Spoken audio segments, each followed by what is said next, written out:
Golden State Media Concepts Fantasy Football Podcast is your one-stop shop for fantasy football news and advice. Can't decide on who to draft on the first round? Going gaga on how to line up your team. Got you covered. Traditional league, dynasty league, PPR league, IDP league, even daily fantasy football league. Join us as we break down all the questions of fantasy football. It's the Golden State Media Concepts Fantasy Football Podcast.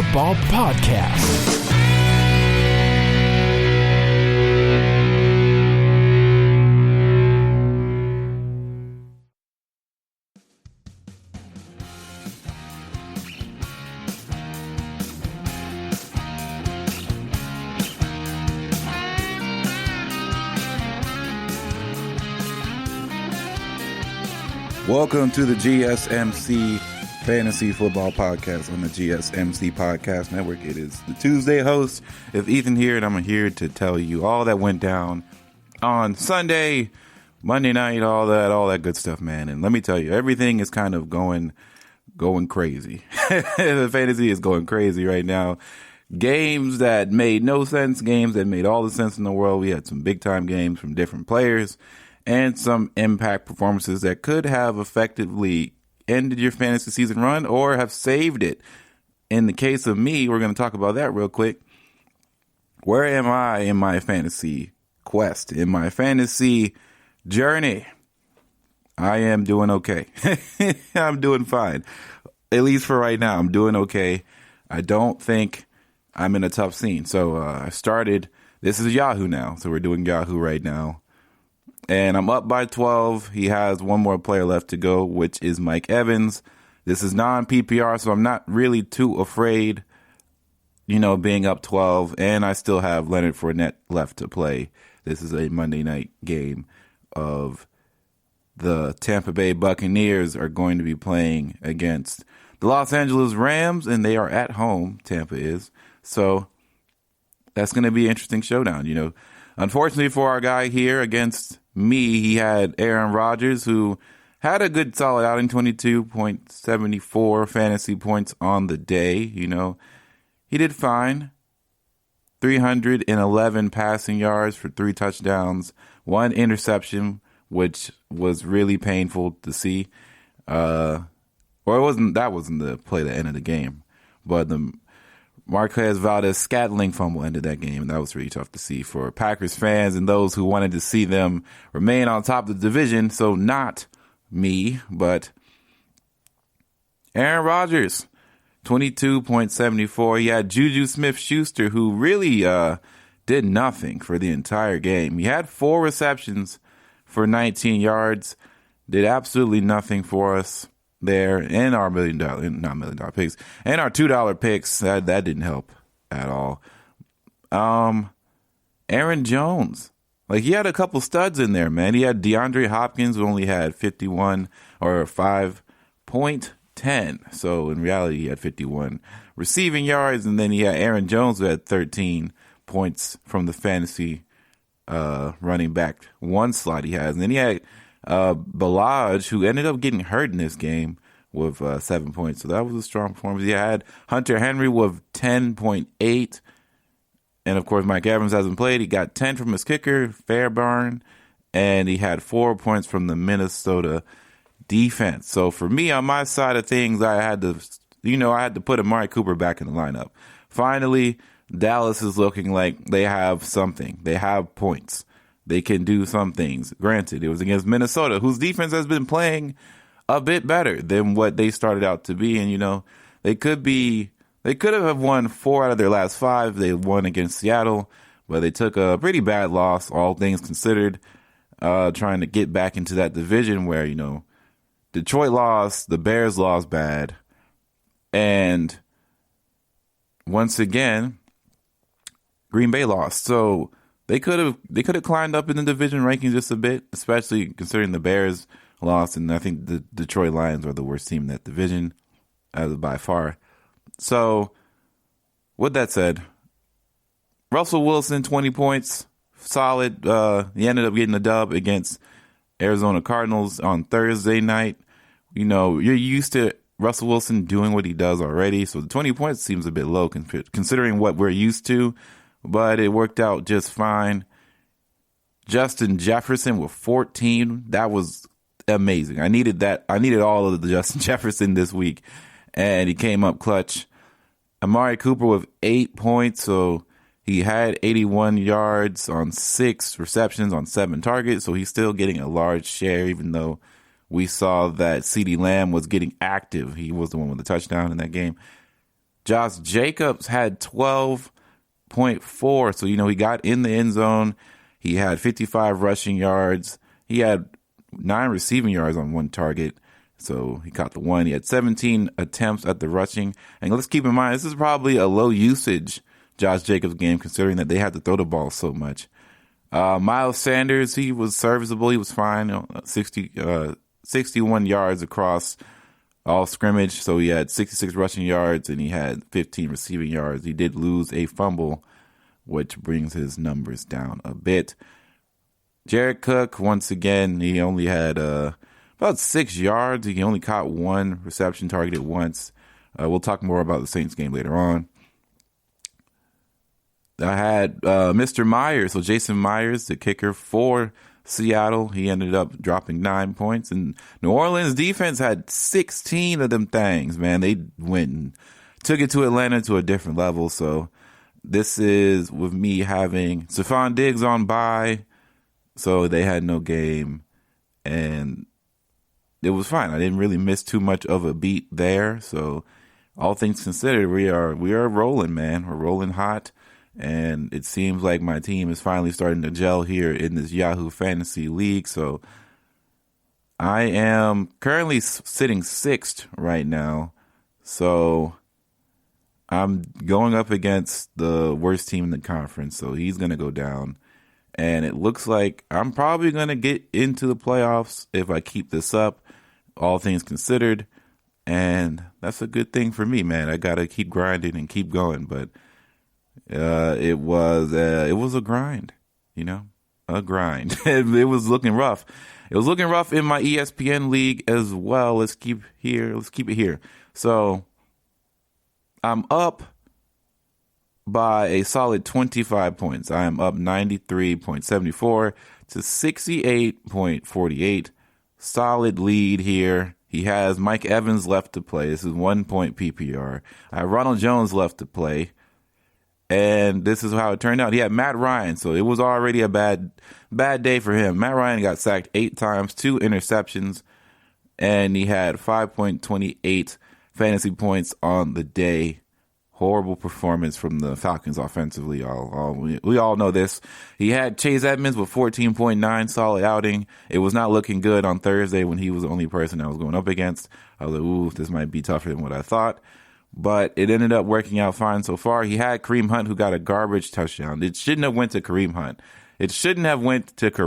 But of course it did. So we got 9 points out of that. He didn't really have the best day.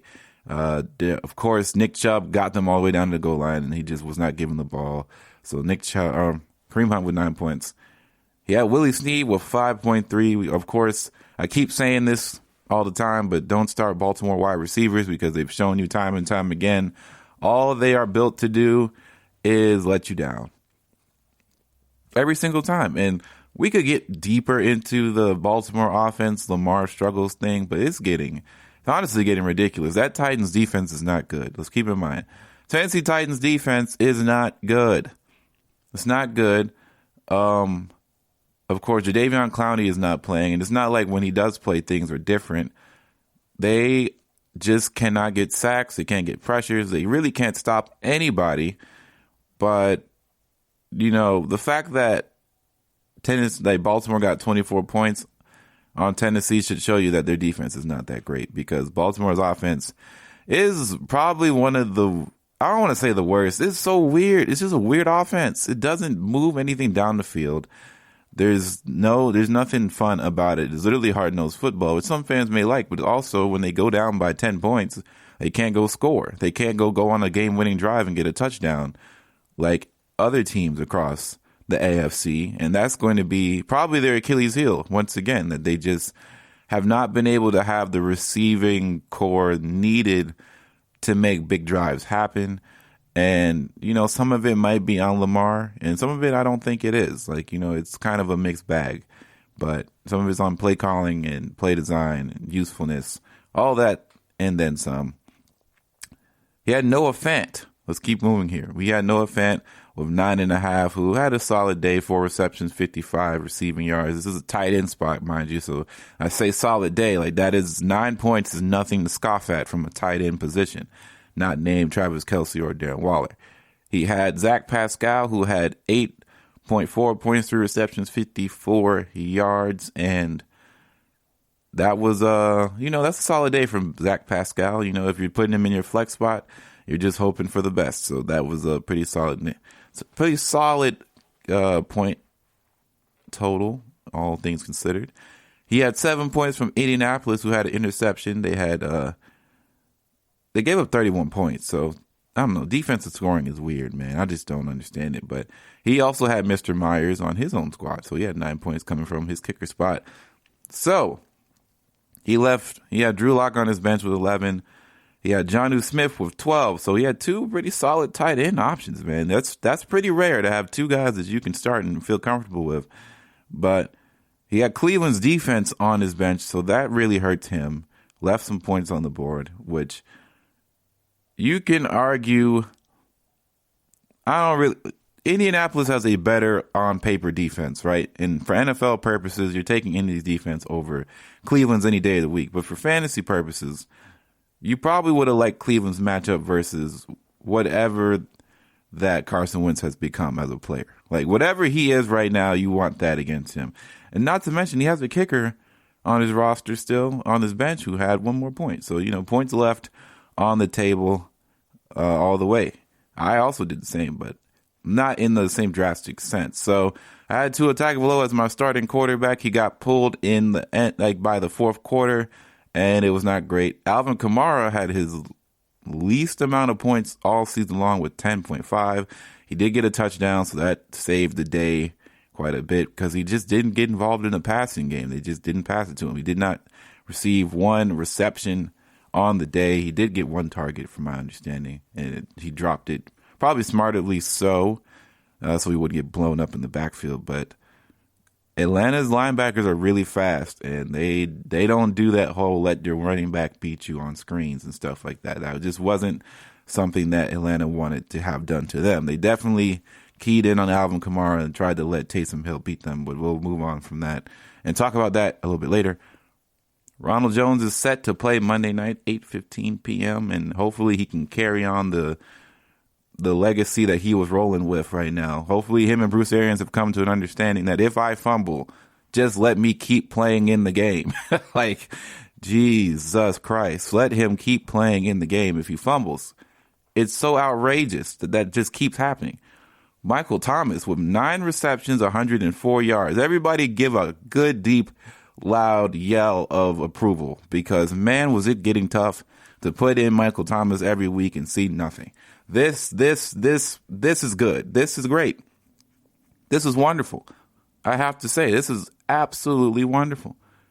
I'm enjoying life right now. That's what I tweeted out. I enjoy life because Michael Thomas is here and he has finally arrived to coast me through the fantasy football season. I was playing the long game and I dropped some games that I shouldn't have just by playing the wrong guys at the wrong time.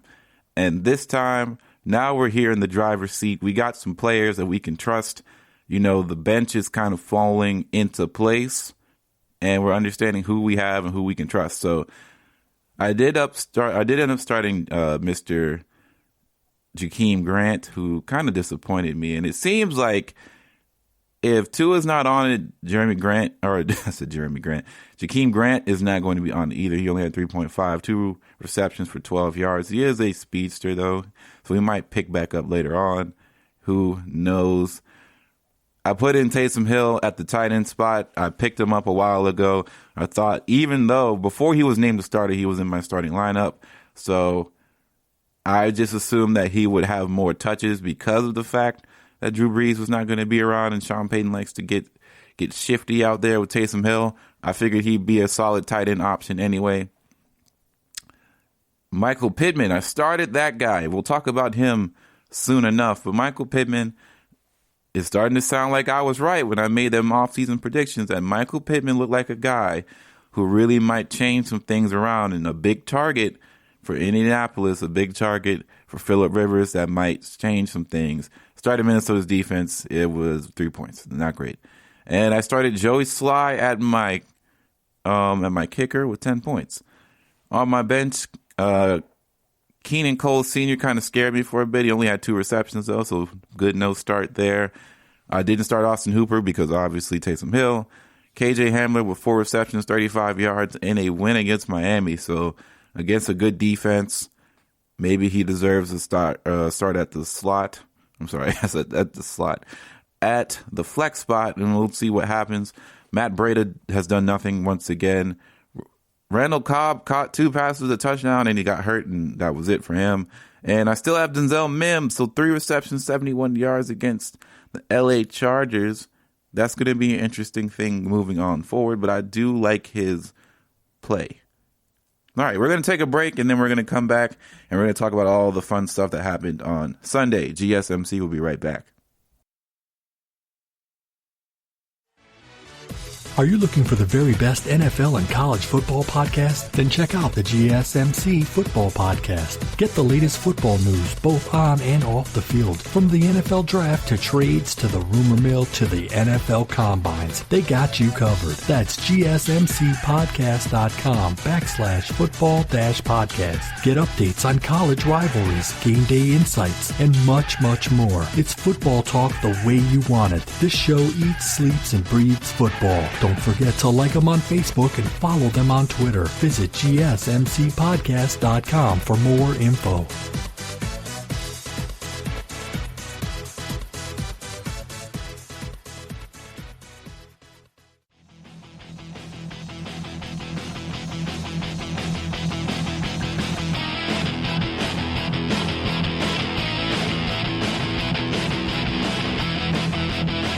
All right, we're back, GSMC Fantasy Football fans and listeners. Let's get it. We're going to go round the clock here. We're going to talk about what happened in Week 11 that made everything so crazy. What was going on? What transpired? And what does this mean for Week 12? We'll talk about all that coming right now. So Deshaun made things look pretty easy against the New England Patriots on Sunday. He shredded the defense without his left tackle, Laramie Tunsil. And the Houston Texans quarterback threw for 344 yards and 2 touchdowns while also adding 36 yards on the ground as well. So he really did a solid job. And, he just made things look pretty easy for himself. He looked like old Deshaun. And it's weird to say old Deshaun. Deshaun from last year. Deshaun, he came off a bad week and probably arguably his worst week this year as a starter. And he kind of bounced back against a New England defense that has been known to struggle thus far this year. And, Cam Newton also had a solid game as well. He threw for a lot of yardage. And unfortunately, for him, his team couldn't come out with the win. But, Deshaun was able to get a win. And, for Houston, this is about not only just pride because they have no picks. So unless they got to make some moves in the offseason, but they have no first or second round pick this year, and that's pretty big time. That is pretty big time. Kind of feeling like the Houston Rockets right now. We don't know what's going on. Turmoil everywhere from all different sides. It's pretty strange, but moving on.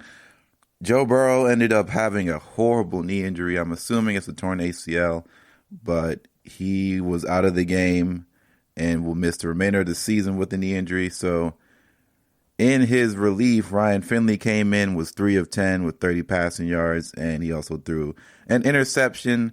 With him under center, the targets were broken down as T. Higgins with 4, Drew Sample with 2, Tyler Boyd with 2, and A.J. Green with 2. So, losing Burrow is a huge downgrade for the entire offense, so probably stay away from most Bengals wide receivers moving forward in limited action. Of course, he targeted Boyd, Alex Erickson, and Auden Tate 22 times each. So just keep that in mind. Giovanni Bernard has also been trending down in recent weeks. He and Samaje Perine have split snaps, essentially 50-50.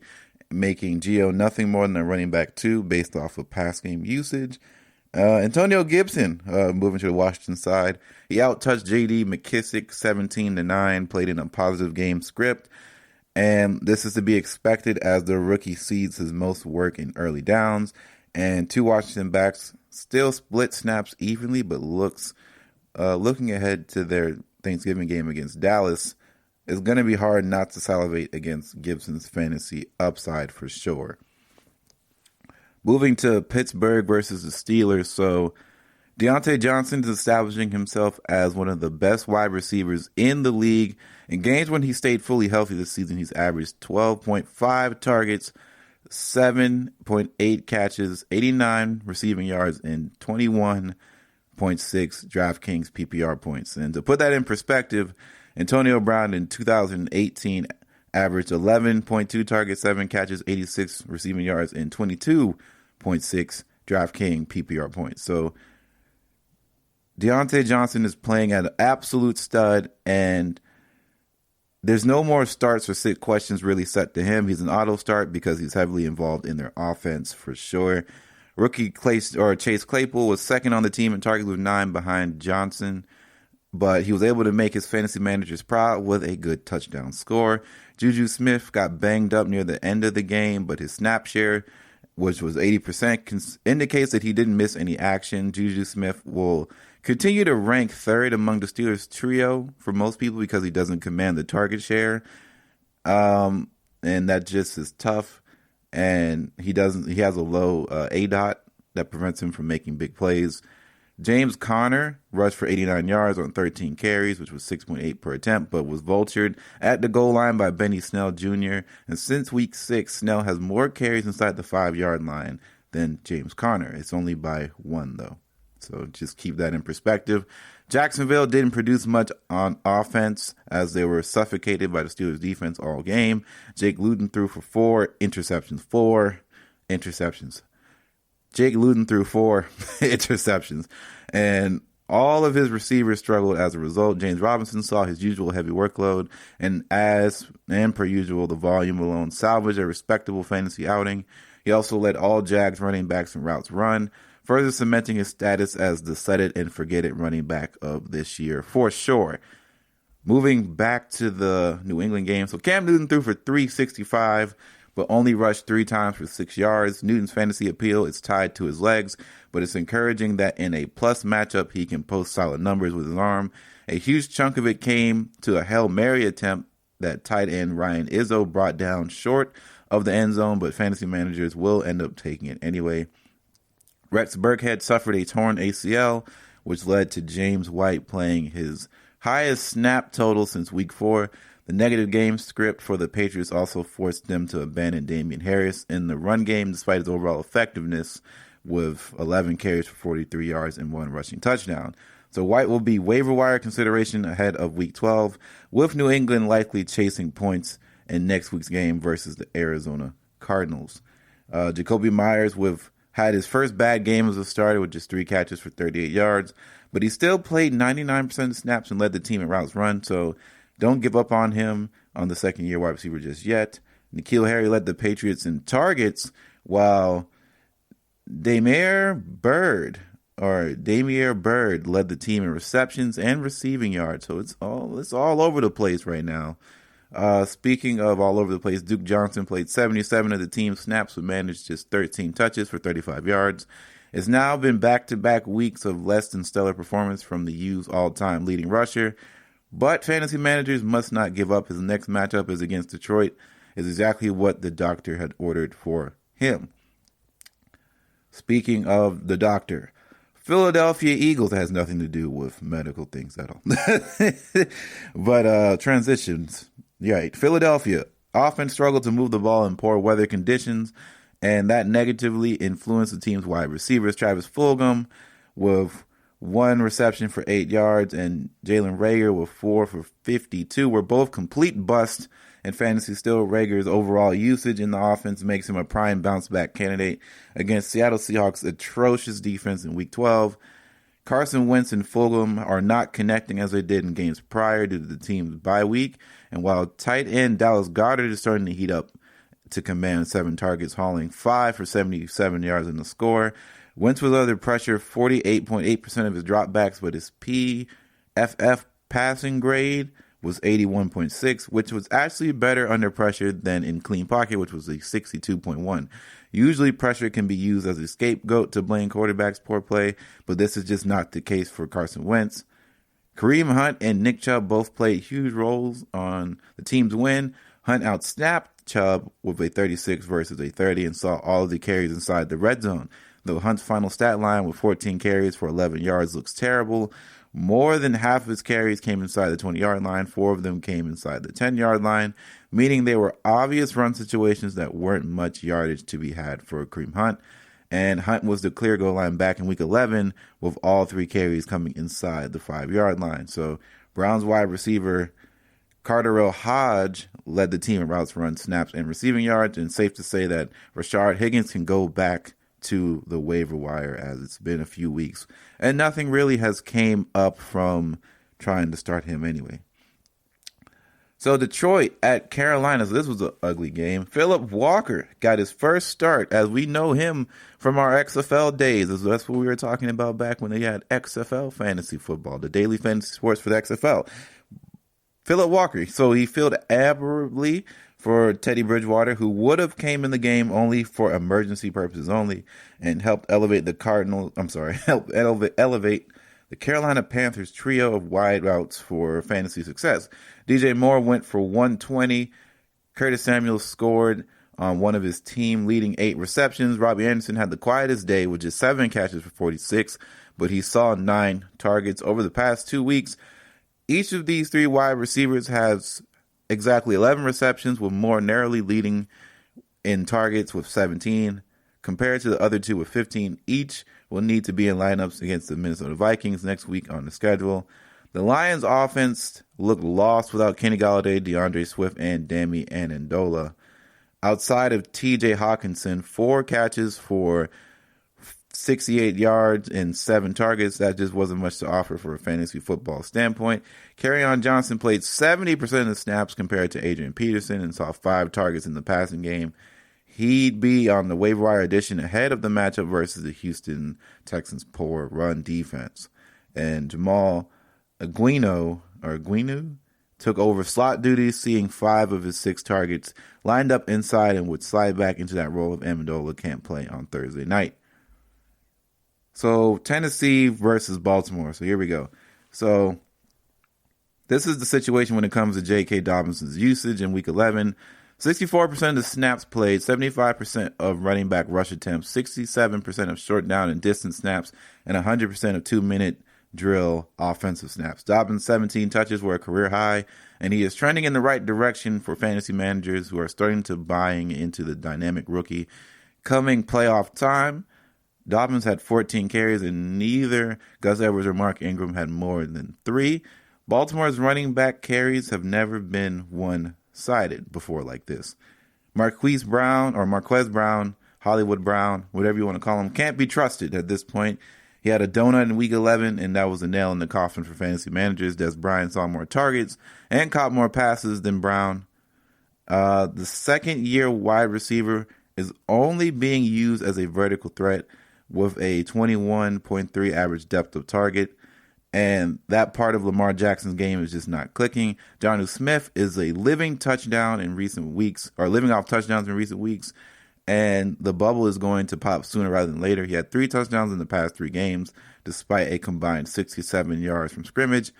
Backup Anthony Fursker is being used more as a receiving tight end, and Smith only ran 2 more routes than Fursker with 21 versus 19, but spent the other 22 snaps blocking. Fursker blocked on just 7 of his 26 snaps played. So, moving towards the Jets side of things, so New York Jets versus Los Angeles Chargers. Denzel Mims will for sure have a high value opportunities article this week because the rookie saw a whopping 241 air yards on 9 targets in Week 10, and that will surely be one of the highest marks for the week. Jermichael Pirine left this game with an injury, leaving the backfield to a combination of Frank Gore and Ty Johnson. Gore led the way with 15 carries, a score, while Johnson filled in as a wide receiver. The scat back combined 6 targets and played 64% of the snaps on third down. Justin Herbert had his way with the Jets secondary, shredding it to the tune of 366 passing yards, 3 touchdowns. Keenan Allen saw 19 targets, 16 grabs, and 145 yards in the touchdown. He had an insane day. The Chargers were also true to their word about feeding Kalen Ballage. The polarizing running back played 67 of the team snaps, garnered 23 total touches, 7 as a receiver and 16 as a rusher. He managed only 14.1 fantasy points and will take that usage, though it's hard to not be at least slightly concerned that he was falling into David Montgomery territory, high volume and low efficiency rating. Then, of course, Miami Dolphins versus the Denver Broncos. It was pretty bad. Both the Denver Broncos running backs were able to run wild versus a surprisingly weak Miami defense this week. The main issue for fantasy football is that they're still running a 50-50 committee split, so it's difficult to even consider Philip Lindsay, who always will lose out on the goal line pass game work, to Melvin Gordon. Gordon's role as a pass catcher has also dwindled in the past 3 weeks. He has just 3 targets and 1 catch, and he's falling into the touchdown or bust territory, and that is not where running backs want to be versus the New Orleans Saints. Matt Breida made his return in the lineup and continued to be a non-factor. He had 2 touches all game, while Salvon Ahmed operated as the team's primary bell cow. He was the second on the team in targets and commanded 12 carries. Devontae Parker had 9 targets, and a bit misleading as almost half of them came after Ryan Fitzpatrick entered the game late. Tua Tagovailoa was benched for poor performance, but will be the starter when the team plays the Jets in Week 12. So we're going to take another quick break, and we're going to continue going through the rest of these games and some more topics on the way. GSMC will be right back. Check out the show that's built on the MMA. From the UFC to extreme cage fighting, they got the fights covered. Check out the GSMC MMA podcast. Get the latest news on past or upcoming fights. Join us as we talk to and about some of the biggest names in the MMA, past, present, and future. When it's the fight game, there's just one show to check out. GSMCpodcast.com/MMA-podcast. Don't forget to like them on Facebook and follow them on Twitter. Visit GSMCpodcast.com for more info.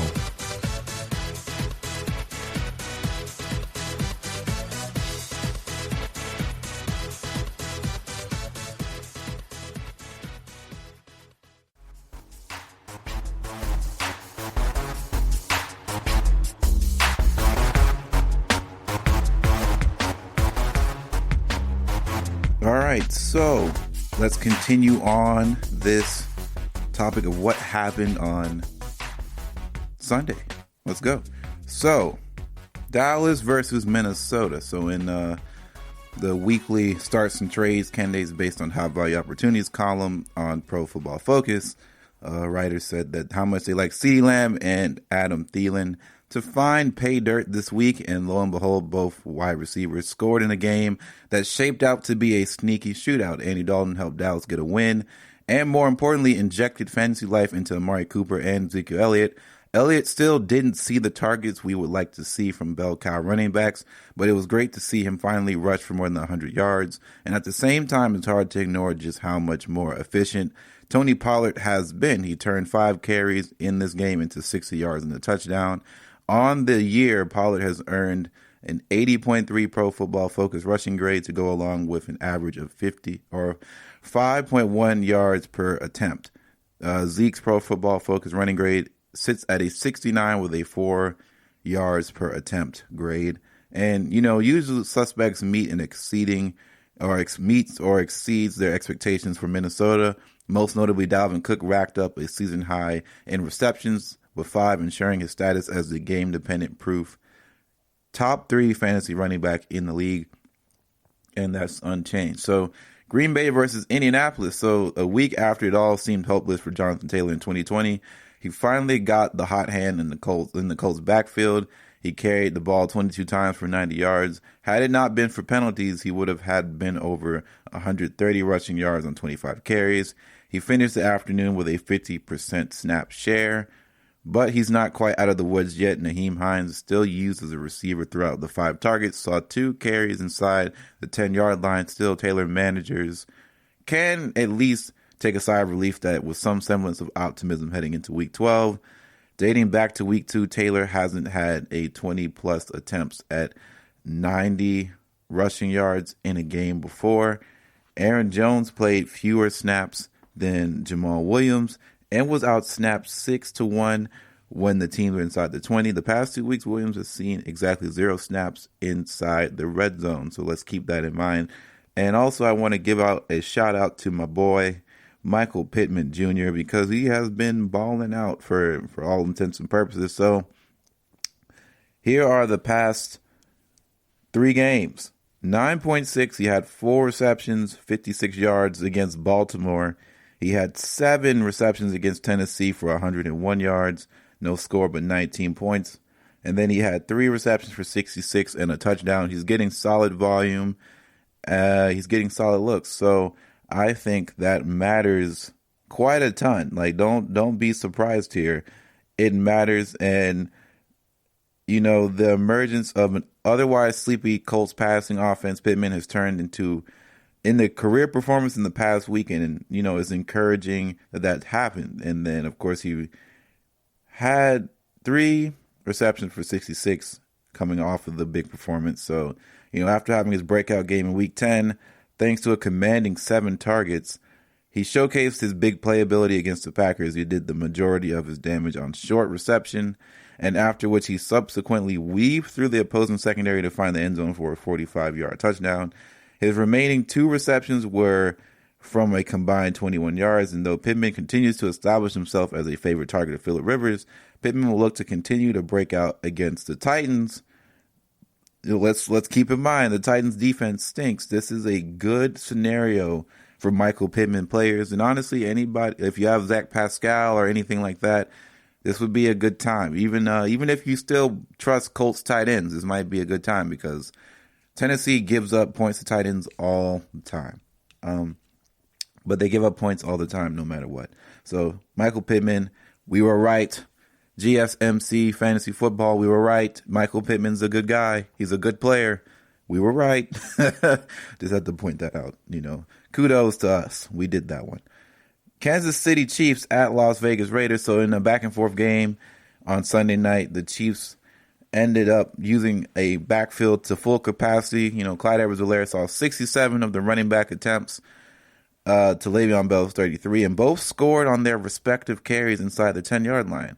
Clyde was on the field for all 3 of KC's 3 drives inside the 3 plays inside the 5-yard line. Darrell Williams played the same amount of snaps as Bell, but was mostly used as a pass catcher, as all Kansas City running backs with 3 targets. Nelson Aguilar continues to be the wide receiver 1 for Derek Carr, as the often drop-happy wide receiver commanded 10 targets, hauled in 6 for 88 and a score, and he also had 2 drops, unfortunately. That means Henry Ruggs remains as an afterthought in the offense. He saw just 1 target and was behind the line of scrimmage. He can be dropped across most formats, if not all of them. Josh Jacobs outcarried Devontae Booker for 17-5, putting a rest to the thought that they could be a committee formed in Las Vegas. And then finally, we got to talk about my team, you know, the New Orleans Saints. So we all knew that Taysom Hill was going to be the starter, but nobody could pinpoint exactly how well the tight end eligible quarterback on ESPN would perform in Week 11. And well, he put the haters to rest and delivered for all fantasy managers who had the faith to start him at their QB1 slot.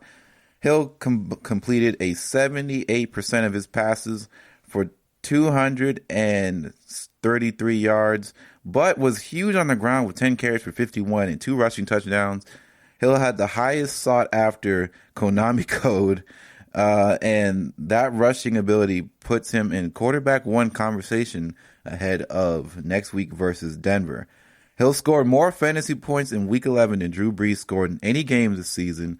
The New Orleans Saints defense held Matt Ryan and company in check, limiting the Falcons quarterback to just 232 passing yards and just 5.28 passing or fantasy points. Ryan's disappointing performance can be attributed to a banged-up Julio Jones, who missed periods of the game dealing with a hamstring injury. Ryan's splits this season with and without Jones have been notoriously bad. He needs his number one wide receiver to be a reliable fantasy option, and in his absence, Russell Gage commanded 12 targets, and Christian Blank ran 27 routes as the immediate replacement. Brian Hill also played more snaps than Todd Gurley for the first time all season. So, interesting things are moving forward, but let's get to the meat and potatoes of this whole thing, right? Taysom Hill was the starting quarterback for the New Orleans Saints. I was not sure that was going to happen. It was hinted at that it was a possibility, and it was all jokes. It was all jokey jokes because we know Sean Payton likes to troll people, and no one really believed that Taysom Hill would actually be the complete starter. We just thought, this is Sean Payton for all we're saying here. And the fact that everything seemed like a smokescreen made the whole move feel like a smokescreen entirely. So here we have Taysom Hill in his first start, and let's say he did fine, I think. There were times Michael Thomas had one of the worst drops I've ever seen him have in his career, and Michael Thomas does not drop passes like that. He was literally wide open. Like, I don't know what he would have done with the ball, but it was at least a 30-yard gain just waiting to happen. Taysom also had a 60-yard touchdown pass taken from him because of an offensive holding penalty that would have made the day even better for him in the long run. And the Saints defense just played lights out. It's like, if Drew doesn't play, the Saints defense just knows what time it is. It's time to turn up. It's time to get right. And they did that all without, of course, their best cornerback, best secondary player on the team in, Marshawn Lattimore. So where does the Saints lead here, man? The Saints look really good. Haven't heard too much about it, but that's okay because people don't talk about the Saints unless it's about how overrated they are. So thankfully, they're not talking about us too much. So we all know about the Taysom Hill start, and I'm sure it'll be talked about a little bit more as things move on. But we have a very favorable schedule in the next few weeks. We have Denver coming up this week, and then Atlanta again at their house. Denver didn't show me anything that I needed to see to be worried against the Miami defense, because if the Saints play like how I've seen them play the last few games, then there's nothing to worry about. The Saints' run defense has been stellar, like always. The passing defense has been really good, especially inside the numbers. The linebacker play has been strong. The safety play has been strong. Malcolm Jenkins finally looks like himself. And Quan Alexander being on the roster has taken this team to a whole nother level. That trade might be one of the best transactional moves this season if things work out for the New Orleans Saints. And I got to say, man, it's just looking crazy. It's looking crazy for this team. Outside of the Kamara weird game where he did not have one catch, but what didn't matter, he got in the end zone and he still looked fine. I know there's a foot thing going on, but he's playing through it. And it doesn't look like he is like below 80% or anything like that. He looks fine. He's running in between the tackles, which he did last year, and he was hurt a lot more than he was last year. So it looks like he'll be fine. Another week of probably limited practices coming soon, and I think we'll be good to see him continue to be what he has been, even though the 10 points is a little bit less than be desired. But if you look at the way the Falcons played them, keep in mind the Falcons have a top 10 rushing defense in the NFL this year, which honestly doesn't matter. Like, looking at rushing defenses against bad teams makes no sense, because when you think about it, they're always playing from behind, so they have to throw the ball to stay in contention. So that rushing number is probably a little bit skewed, but they did a good job at bottling up Alvin Kamara. But one thing they couldn't do was stop Latavius Murray. Latavius Murray had an excellent game, all things considered. He got a lot of touches going on. It was just a strong game from the Saints offense perspective, because this is what I keep saying to people. The Saints just have solid dudes across the board. Unfortunately, Jared Cook couldn't get going, but it wasn't like he was targeted a lot. He was only targeted once, got one catch, and he made a big catch too. I will say that it's finally time to clap it up, because Michael Thomas has arrived. He's back. Can't guard Mike is back, even though he did drop one bad pass. It's looking like Michael Thomas is about to hit his stride and return to his former glory. Emmanuel Sanders almost had a touchdown. It's all over the place. Deontay Harris, hopefully he's ready to go back. He did get hurt a bit, but strong return man. And now he's going to be working in that passing game even more as a deep threat because he can go out there and run and go get it. So this is going to be a different Saints team moving forward, especially against opponents that are not that great defensively. Even Kansas City has shown that they are not capable of stopping some of these guys. Some of these type of players are going to have a tough time against. Now, it's going to be the ultimate test against the Kansas City defense or Kansas City offense for the Saints defense, but that's ahead of the game. And it's probably best to not think about it until the week comes. But if the Saints can win out for the remainder of the season, wow, that's going to be strong. And I know people are starting to pencil in that Saints and Kansas City game because it is looking like that is going to be your 1 and 2 seed. Actually, Pittsburgh has not lost, so let's keep that in mind. Pittsburgh has not lost yet, but you never know. It can still happen. Pittsburgh has had some scary games, but they do end up having to go play Baltimore sooner rather than later, and we all know that those games can get nasty. In division rivalry games, you kind of have to throw the notion of what you know about certain teams out the window. That's what I did with Atlanta because I know they like to play hard against us. They definitely tried their hardest in the first half. But once again, I think everybody probably doubted what Taysom Hill was capable of in the Sean Payton offense. But I think it's actually time to start giving Sean Payton some Coach of the Year credentials here. Because he coached an interesting game. He came home with the dub in a convincing fashion, mind you, in the second half. His defense is playing lights out, and now he's just getting creative now. We saw Wildcat Alvin Kamara, and it wasn't executed the best on the field. The ball was kind of fumbled a little bit most times, but I'm sure there's going to be setting something up later on down the road.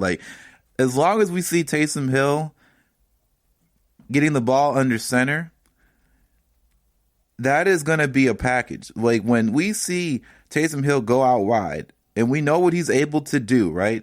If he can go and catch the ball at the goal line, because we've seen it's been reported that Alvin Kamara can throw the ball. So if he can throw the ball and it's going to be a good pass and he throws it to Taysom Hill, I just can't imagine. This is going to be next level, just gamesmanship. And this is probably a fever dream. This is fever dream levels for Sean Payton. And he's winning alongside doing this. He's now 6-0 as a head coach, not having a starting quarterback. It's time to start giving him his credit. All right, GSMC will be right back. We're going to take our final break, and we're going to move on into more stuff.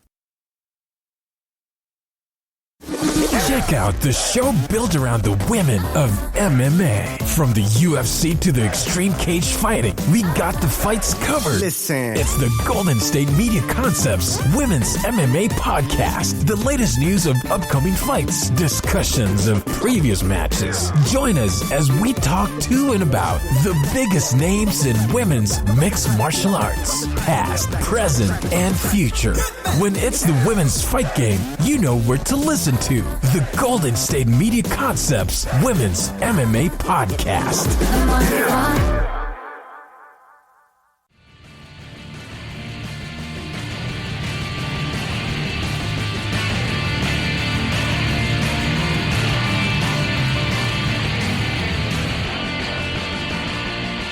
All right, GSMC Fantasy Football Podcast, we're back. And we got to hit on some small things before we wrap up the podcast. But, man, I just got to reiterate one more time. That Taysom Hill performance was a fever dream for every Saints fan across the world because we just didn't know what it was going to be. But clearly, we don't know anything. I always believe in the fact that Sean Payton knows what he's doing. Believe in Sean Payton because all it does is make sense. All it does is make sense every single time. And that's the case. All right, but we're going to move into what we did in daily fantasy, which was not a lot. And it's a wreck over here, man. It's just a wreck. But let's just keep moving forward, because that's all you can do in times like this, is just keep moving forward. So I made a lot of bets on Thursday's pod just to make sure that things made sense. Or was it Tuesday? I might have done it Tuesday night. Regardless, things just didn't work out.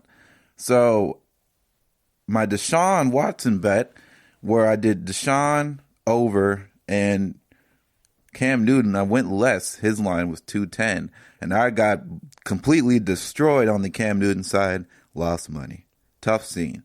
You can't, if somebody outplays their possession or outplays their number, I'm really not mad at that. That doesn't hurt me as bad. It's when the Lamar thing burned me again. I did it again. Yes, I did it again. Lamar, I went more on the line, bro, because 220.5 passing yards is not a lot of passing yards for a starting NFL quarterback. It's not a lot of passing yards for a starting NFL quarterback. This doesn't make sense. Ryan Tannehill had 9 more passing yards on his line. I went over. He had 259. Keep in mind, they did go into overtime, but he hit the line. That's all I'm saying. Baltimore does not throw the ball. They don't throw the ball. And that's just what I have to keep telling myself. Every time I see Lamar's line, we are going under until he proves otherwise in a timely fashion. He goes under for the full game. Second half, if he's down, he is going to throw for more than what you think. Lamar did a halftime bet because I was going to lose money on the bet regardless, where I went less on both of them, Tannehill and Lamar. And guess what? I got busted on both. So they both went over. Tannehill threw for 217 yards in the second half. Lamar Jackson threw for 132, and the lines were both 90.5. It's just you can't reason with these sort of numbers. Can't reason with it. I lost on the Pittsburgh bet, unfortunately. So Roethlisberger didn't get more than 283, got 267. Juju did come out the game later on in the game, but it wasn't even close, so he didn't really have to throw the ball all that much. Jake Luton threw for 4 picks, so that hurts his numbers, and he only had 151 passing yards when he had a 212.5 line. Juju Smith was hurt. He had 4 receptions. The line was over 5.5, and that was tough. I had a halftime, or I did a bet on Sunday, so those are all the ones that I did basically for the game leading up to the week. I did one where I tried to do a 5 for 5. I hit 4 out of 5, and that means I won no money. So just keep that in mind, right? So I did less on Matt Ryan getting 293.5 passing yards. It seemed too high. Saints defense been playing pretty well. Just didn't see that happening. He had 232. Green on that. Burrow, I went less, and then he did get hurt. So I felt bad, but it is what it is. That's what ended up happening. So I ended up doing fine on that. Julio Jones got less. He ended up getting injured as well, and he was in and out of the lineup. He had 86 as his line. He only had 39. That is what it is. I had Derrick Henry. I went more on his 89.5 rushing yards. He had 133.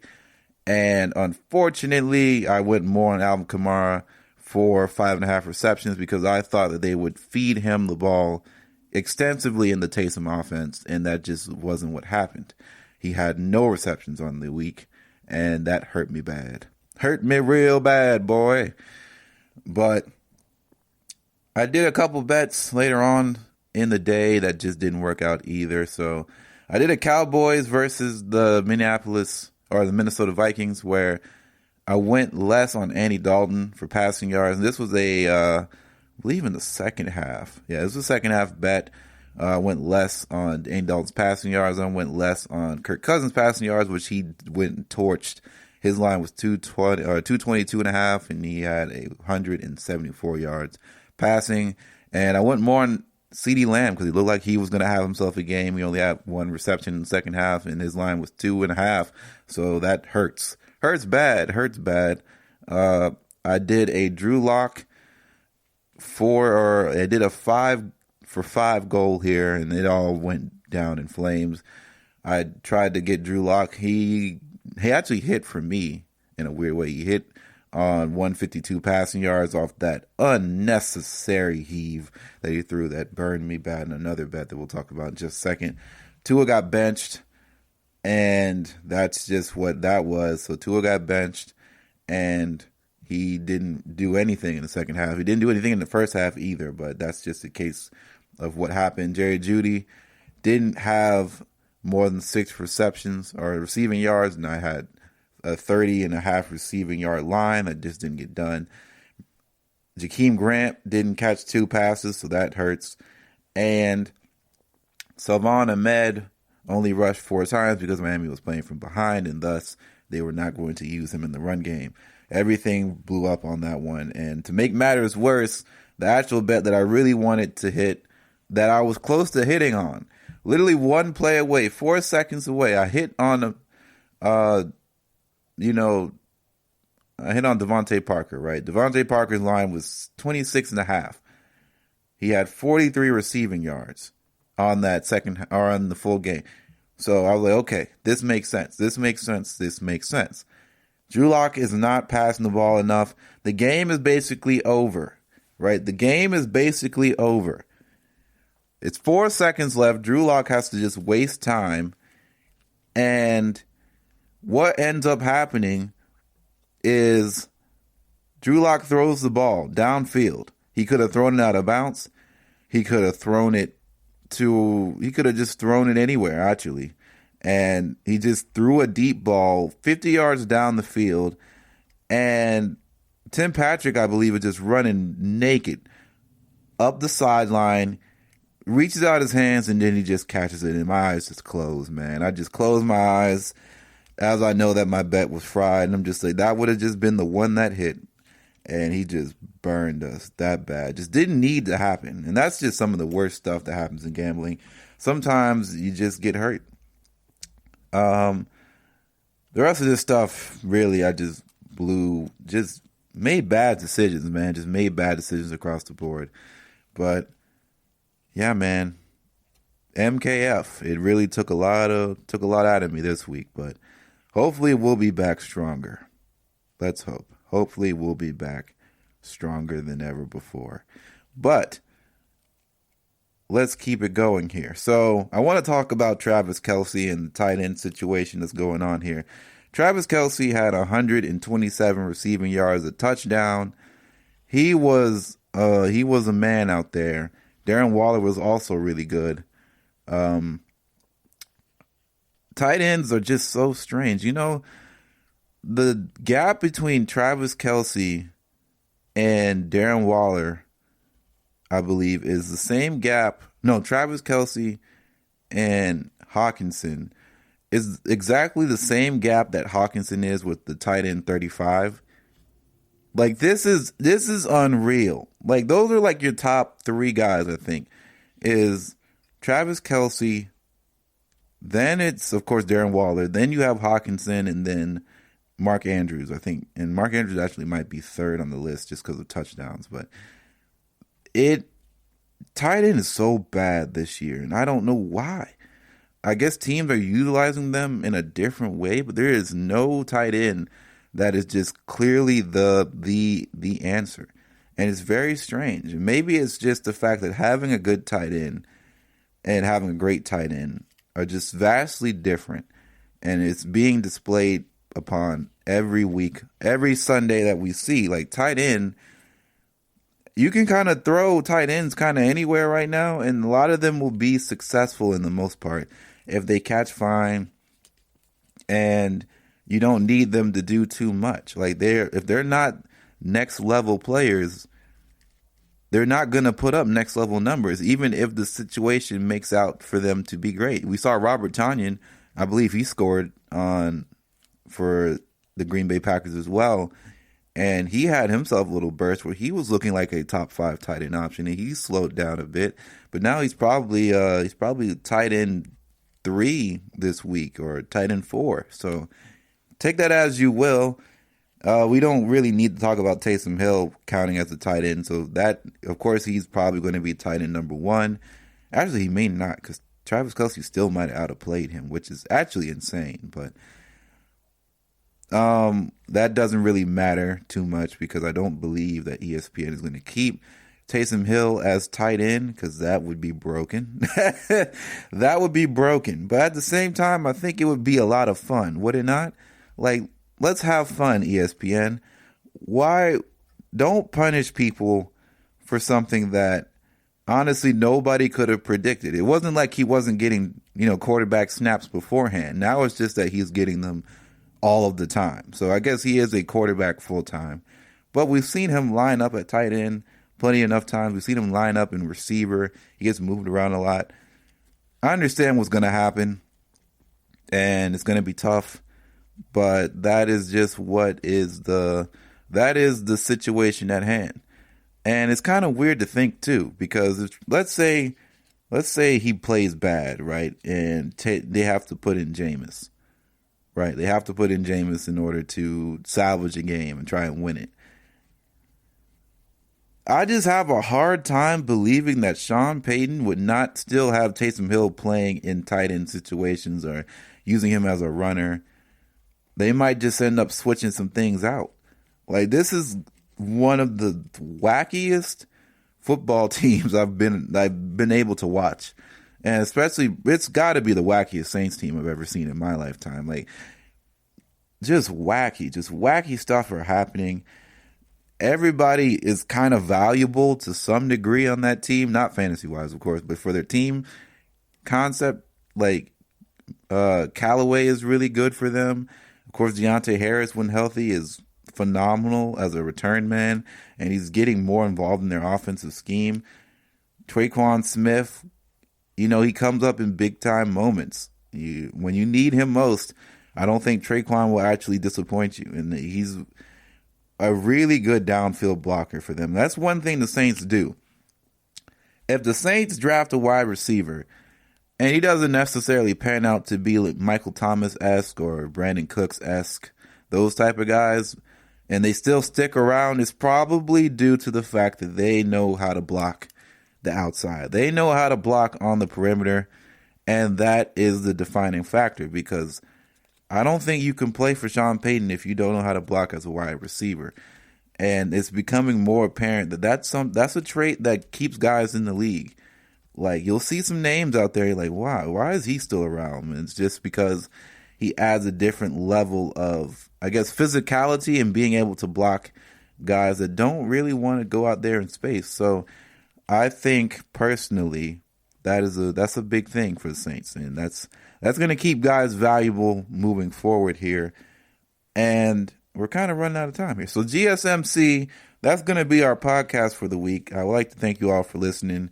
Don't forget to like, subscribe, share the pod wherever you listen, and don't forget to follow us on social media. So our Facebook and our Twitter, GSMC Fantasy Football. I'll be on Friday to talk about Thursday night game and also what is going to be going on in Week 12, any injuries, any updates, and things like that.